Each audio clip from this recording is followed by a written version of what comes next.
ایمان والوں کی پہچان یہی ہے کہ نبی کی جماعت کی پہچان یہ ہے کہ یبیتون لربہم سجدا و قیاما، رات گزارتے ہیں سجدہ اور قیام، رکوع اور سجدے میں۔ امت سے جب نمازیں چھوٹ گئی، امت سے جب یہ ہے کہ رونا چھوٹ گیا، اور امت جب رات کو گھنٹے ڈیڑھ گھنٹے کے لیے اٹھ کر کے آدھی رات کو روتی تھی تو پورے دن یہ امت ہنستی تھی۔ رات کو رونے والے پورے دن تلوار ہاتھ میں تب بھی ہنستے، غمی میں، خوشی میں، سردی میں، گرمی میں، اب کوئی پرواہ نہیں ہے۔ اور اب خراٹے لے کر کے سو رہے ہیں تو پورا دن رو رہے ہیں۔ پھر مولوی بھی ماشاءاللہ جب یہ ہے کہ کھا کھا کھا کھا کھا کھا کر کے صوفی سے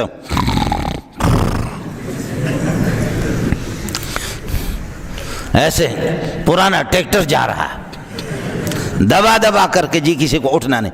والذین یبیتون لربہم سجدا وقیاما، تیسری چوتھی صفت، والذین یقولون ربنا اصرف عنا عذاب جہنم، اللہ والے ہمیشہ اللہ سے ڈرتے ہیں، جہنم سے ڈرتے ہیں۔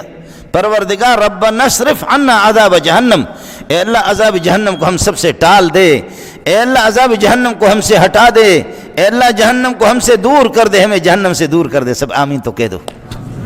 کوئی آسان نہیں ہے، خالی دل نہیں بلکہ جان بھی مگ دیا۔ کوئی آسان نہیں ہے کہ جی جہنم کو کوئی برداشت کرنا، جتنا بھی بلوچ دلیر ہو، جتنا بھی سندھی دلیر ہو، مہاجر پٹھان جتنا بھی دلیر ہو، لیکن آپ کی اس دنیا کی آگ اس سے پناہ مانگتی ہے، جہنم کی آگ سے۔ آپ نے دیکھا ہوگا کہ لکڑی کی آگ کی نوعیت الگ ہے، گیس کی آگ کی نوعیت الگ ہے۔ پھر ہمارے وہ شنے شنے جو پٹھان کہتے ہیں جس کا دانہ کھاتا آدمی، اور ہم لوگ بلوچ لوگ کہتے ہیں گون گون اس کو کہتے ہیں، اس کی لکڑی بہت خطرناک اس کی آگ ہوتی ہے۔ اب آپ کو کون سمجھائے؟ کوئلے کی آگ کی نوعیت الگ ہے، عام لکڑی کی آگ کی نوعیت الگ ہے، گیس کی الگ ہے، جہنم کی آگ کی نوعیت الگ ہے۔ ایمان والے والذین یقولون ربنا اصرف عنا عذاب جہنم، پروردگار عذاب جہنم کو ہم سے ہٹا دے، ہمیں دور کر دے اس سے۔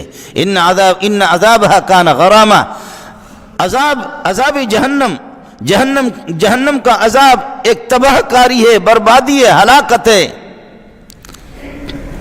انہا ساعت مستقرا و مقاما، بہت برا ٹھکانہ ہے جہنم، بہت برا ٹھکانہ ہے، وہ کوئی آرام کی جگہ نہیں ہے کہ جہاں آدمی آرام کرے۔